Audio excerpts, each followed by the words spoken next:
सणासुदीचे दिवस, प्रवासाची गडबड आणि रिझर्वेशनची लगबग आता लवकरच सुरू होणार आहे.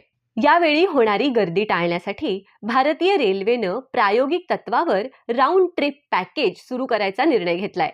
या योजनेअंतर्गत प्रवाशांना परतीच्या प्रवास शुल्कात 20% सूट मिळणार आहे.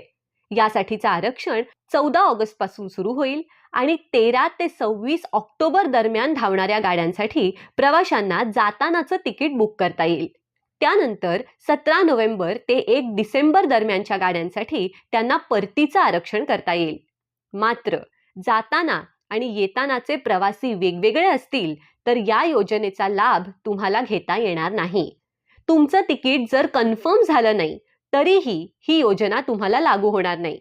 याशिवाय या योजनेअंतर्गत काढलेल्या तिकिटांवर कोणताही रिफंड तुम्हाला मिळणार नाही.